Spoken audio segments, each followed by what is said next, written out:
दोस्तों अब हम तीसरा प्रश्न करते हैं और प्रश्न हमें गिवन है, अभाज्य गुणनखंड विधि द्वारा निम्नलिखित पूर्णांकों के एलसीएम और एचसीएफ ज्ञात करें। दोस्तों यहाँ पे हमें 3 प्रश्न दे रखे हैं। अभी जो हमने दूसरे प्रश्न में किया था सेम प्रोसेस लगाना है दोस्तों, बस यहाँ पर हमें जांच नहीं करनी है। दोस्तों यहाँ पर 3 संख्याएं हमें दे रखी है और 3 संख्या में जांच होती भी नहीं है दोस्तों। जांच हमेशा 2 संख्याओं के अंदर होती है, क्योंकि एलसीएम एचसीएफ 2 है, इसलिए 2 संख्याओं में जांच होगी। 3 संख्याओं में कभी जांच करना हमारे लिए संभव नहीं है। दोस्तों यहाँ पर देखिएगा वही सेम प्रोसेस से पहले हमें क्या करना पड़ेगा, 12 के अभाज्य गुणनखंड, 12 के अभाज्य गुणनखंड हमें निकालने पड़ेंगे।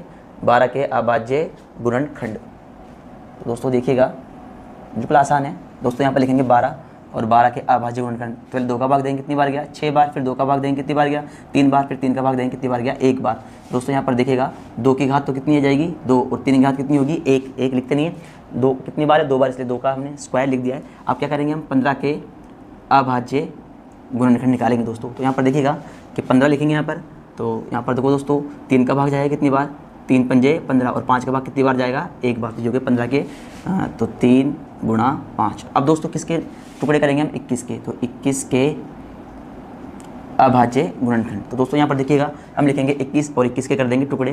तो यहाँ पर 3 का भाग जा रहा है कितनी बार 7 बार, और यहाँ पर 7 का भाग कितनी बार जा रहा है 1 बार, तो ये हो गया हमारे पास में 3 गुणा 7। दोस्तों हम क्या लेंगे पहले LCM, बिल्कुल सेम प्रोसेस जो हमने दूसरे प्रश्न में लिया था कि यहाँ पर देखो LCM लेने के लिए सभी संख्या दोस्तों इसमें 2 है 3 है 5 है 7 है, तो सभी संख्या को ले लेते हैं 2 3 5 और 7। अब क्या करना होगा बड़ी घात व बड़ी घात। दोस्तों यहाँ पर 2 की बड़ी घात कितनी है 2, दोस्तों 3 की बड़ी घात कितनी है 1, 5 की बड़ी घात कितनी है 1 और 7 की बड़ी घात भी कितनी है 1। तो दोस्तों यहाँ पर देखिए 2 की घात 2 कितना हो गया 4 × 3 × 5 × 7। दोस्तों जब सभी को गुणा कर लेते हैं अब क्या निकालेंगे हम HCF निकालेंगे। तो HCF निकालने के लिए प्रोसेस क्या है हमारा दोस्तों, देखिएगा कॉमन संख्या लेनी है और सबसे छोटी घात को लेनी है। HCF में कॉमन संख्या लेनी है और छोटी घात को लेनी है। दोस्तों यहाँ पर देखा कि यहाँ पर 2 है, यहाँ भी 2 नहीं है, यहाँ भी 2 नहीं है, तो 2 नहीं आएगा। दोस्तों यहाँ पर 3 है, यहाँ भी 3 है और यहाँ भी 3 है, मतलब तीनों के गुणनखंड में 3 3 आ रहे हैं, तो यहाँ पर 3 हम लेंगे। और दोस्तों यहाँ पर देखना यहाँ 5 है लेकिन ऊपर और नीचे 5 नहीं है, यहाँ पर 7 है, तो इन दोनों में 7 नहीं है। तो यहाँ पर दोस्तों कॉमन जो हमारा वो कितना आ रहा है 3 आ रहा है, और 3 की जो छोटी घात वो कितनी है 1। तो दोस्तों यहाँ पर इसका HCF कितना हो जाएगा 3, तो ये इसका LCM और ये इसका HCF, ये हो गया हमारा इसका आंसर। दोस्तों आगे बढ़ते हैं और आगे दूसरा सवाल हम करते हैं। यहाँ पर देखिएगा 17, 23 और 29 के हमें अभाज्य गुणनखंड विधि के द्वारा LCM और HCF निकालने हैं। तो दोस्तों यहाँ पर हम क्या करते हैं पहले 17 के अभाज्य गुणनखंड करते हैं दोस्तों।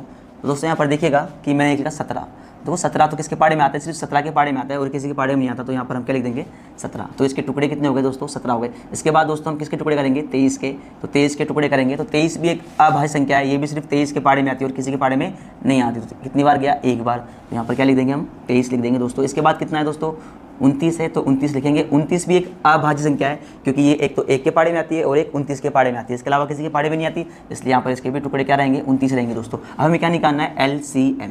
दोस्तों LCM निकालते हैं हम, और LCM निकालने के लिए हमारे पास में नियम क्या है कि हमें सभी संख्या लेनी है। तो सभी संख्या दोस्तों इसमें क्या क्या आ रही है, एक तो 17 आ रही है, एक 23 आ रही है और एक 29 आ रही है। दोस्तों क्या कर देंगे इन तीनों को हम गुणा कर देते हैं। तो दोस्तों ये हो गया 11,339। तो दोस्तों ये तो हो गया इसका LCM। दोस्तों बात करते हैं इसके HCF की। दोस्तों HCF निकालेंगे दोस्तों, यहाँ पर देखो कॉमन संख्या व सबसे छोटी घात। दोस्तों कॉमन संख्या तो यहाँ पर देखना दोस्तों इसमें 17 है, इसमें 23 है, इसमें 29 है, यहाँ पर कॉमन तो कुछ भी नहीं आ रहा।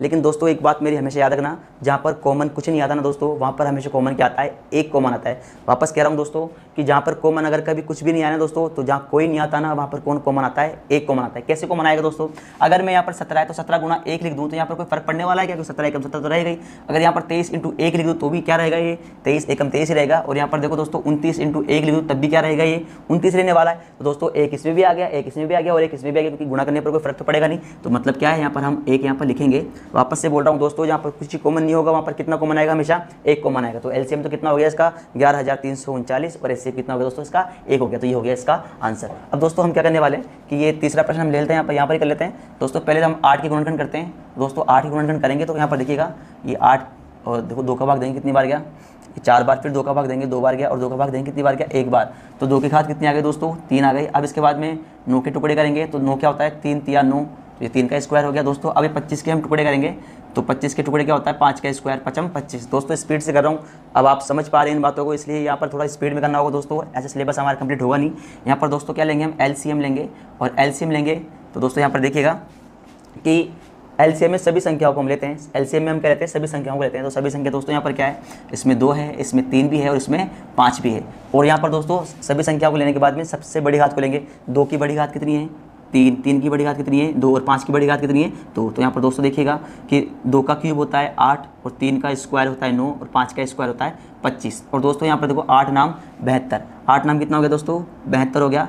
और जब 72 को 25 से गुणा करेंगे तो 72 का आधा 36, 36 का आधा 18। तो दोस्तों यहाँ पर देखो कितना हो गया ये 1800, ये कितना हो गया गुणा करने पर 1800 हो गया एलसीएम। और दोस्तों इसका एचसीएफ निकालेंगे, तो एचसीएफ देखो दोस्तों यहाँ पर कैसे होगा कि कॉमन संख्या लेंगे और छोटी घात को लेंगे। तो दोस्तों कॉमन, दोस्तों यहाँ पर 2 है, यहाँ पर 3 है और यहाँ पर 5 है, कॉमन तो कुछ भी नहीं है। और अभी हमने सीखा था यहाँ पर कॉमन कुछ नहीं होता, वहाँ पर कॉमन कौन आएगा, 1 आएगा। कैसे आएगा दोस्तों, अगर यहाँ पर गुणा में 1 लगा दो तब भी ये गुणा करने, मतलब 1 से गुणा करने पर फर्क तो पड़ेगा नहीं। तो यहाँ पर दोस्तों कॉमन क्या आ रहा है हमारे पास में, 1 कॉमन आ रहा है। तो ये हो गया हमारा इसका आंसर।